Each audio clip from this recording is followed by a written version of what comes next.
What's up, sports fans, and welcome to the Sports Shack, hosted by Jay Kerr and myself, Buddy Burnz.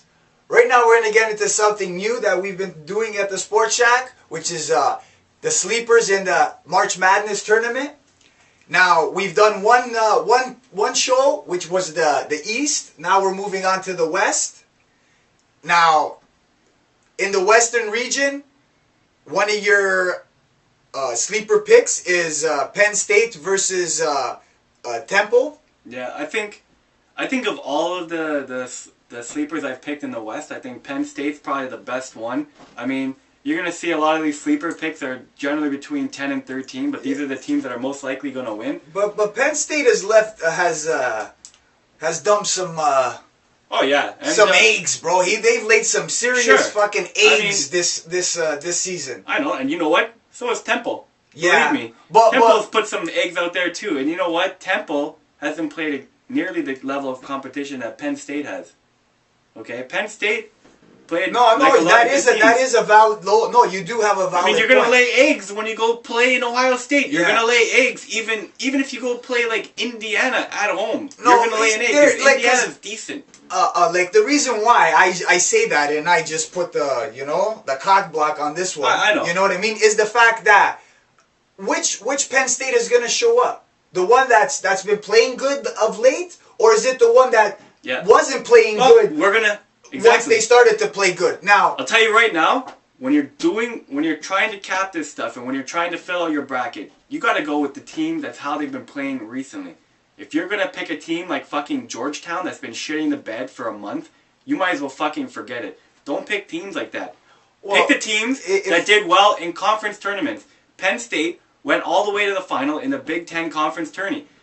That's pretty good considering that they must have been fucking like 6th or 7th, if not 8th or 9th overall, and they went all the way. They beat some big teams. And you know what? They also have the best player on the floor in the Penn State versus Temple. Taylor Battle is a legitimate NBA prospect, okay? He is I would consider him sort of like a Jameer Nelson. Smaller guy, but the guy's got unlimited range. He's an absolute fucking hits, big shot after big shot. And you know what? In a tournament, you want to have a chance to come back if you're down. And if you have a guard like Taylor Battle, you can come back. Okay, I love this kid. He's a senior. His last year, probably the best player Penn State's ever had in their entire fucking program history. You fucking sold me, Jay. So you know what? You sold me, buddy. I don't care who Penn State is facing now, as long as they're not facing your Pitt. No, they're gonna get smashed by Pitt if they play the ball. Right? Because then that's Pitt's just gonna throw a bunch of fucking 6'5" guys at 5'11" Taylor Battle. So what kind of worms did I open now? This guy's just gonna shoot off of a fucking pen. I mean Pitt.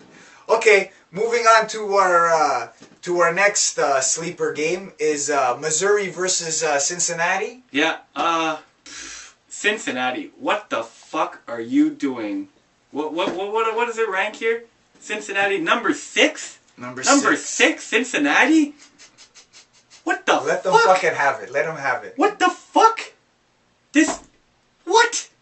I don't know. I've been watching Cincinnati play. They're not fucking number 6. Number 6 means they're in the top 24 teams in the country. There's no fucking way they're in the top 24 teams. Well, in that region, right?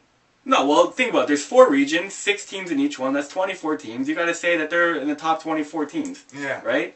And according to you, they're not. Your reaction. No, there's no way. Cincinnati's not that good. Missouri is a top 24, top 25 team. We talked about Missouri already. Yeah, they're the 11th seed, and that's we already talked about them. I mean, this is a team, lots of fucking depth, run up and down the court like gazelles, play full court. I mean, Cincinnati's doesn't have the depth to play with Missouri. I think it should be reversed. I think Missouri should be number 6. Cincinnati should be. I don't think Cincinnati will even be favored in the game. I bet you. I haven't even looked at the lines yet. I'll promise you that Missouri's got to be fucking favored. If Cincinnati is favored, I'll be fucking shocked. Oh, then you got to give the fucking guys who rank these teams a fucking head shake, dude.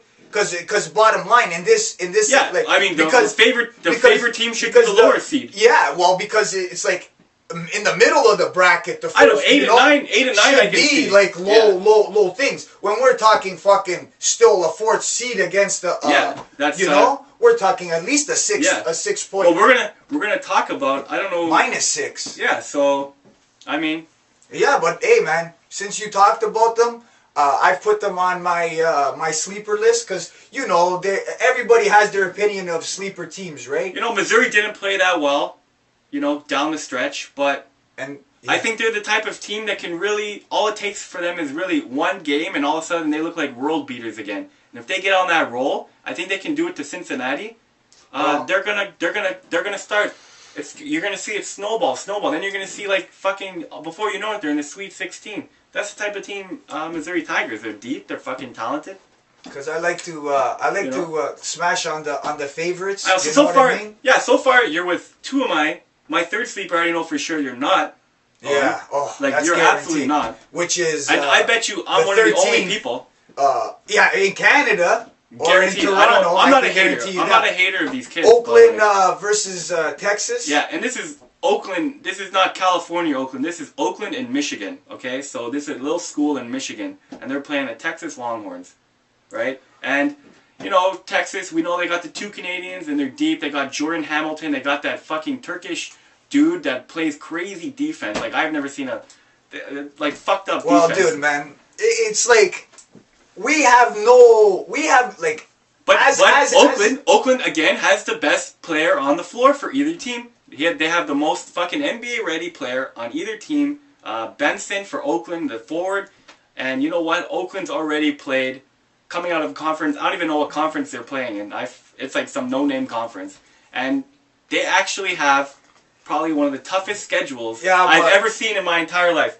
They basically went and played the entire Big Ten on the road. So they're playing Michigan State, Michigan, Ohio State, Wisconsin. They're playing in Illinois. Then they play fucking Tennessee. They go down to Tennessee and have to play Tennessee. They have to play like in Penn. They played a fucked up non-conference schedule before their conference even started. This was back in December. These guys were on the road playing top teams every game, and they beat some of them. Yeah, they got smashed in a few of them, but they beat fucking other ones. Okay, so basically my argument is Texas is the 4th seed for a reason in the Western region. One of 2 teams beat Kansas. They're there for a reason, and but they're like, I'm sorry to rain on your parade, but they're gonna blow over Oakland. Wherever they're from. It's possible that wherever they're from. Yeah, it's possible that but you know what? Texas hasn't played very well lately, and you know what? I think it's completely attributable to Tristan Thompson and Corey Joseph. Both of those guys haven't been playing that well. Oh, they're gonna step it up. Thompson's shooting fucking 25% from the free throw line. They're gonna step it up. I want to know if these 2 kids don't go to the NBA. Okay, don't go to the NBA. You guys are not ready yet. Stay in college. You guys got your buddy Mike Kabongo, also Canadian, coming up next year. Play with him. Stay under Rick Barnes. I fucking hate Rick Barnes. I think he's a shitty coach, but he's a good recruiter. Stay with Rick Barnes. Maybe you'll get some guys come back, like DJ Augustine or something, come back in the summer, TJ Ford, and they'll teach you something, because you ain't going to learn fuck all from Rick Barnes. You heard it from fucking Jay Kerr. Well, folks, follow us on Facebook and Twitter. Check out our eBay account at www.thesportsshacklocker.ca. And check out our website, www.thesportsshack.ca. We say it, we play it. For real.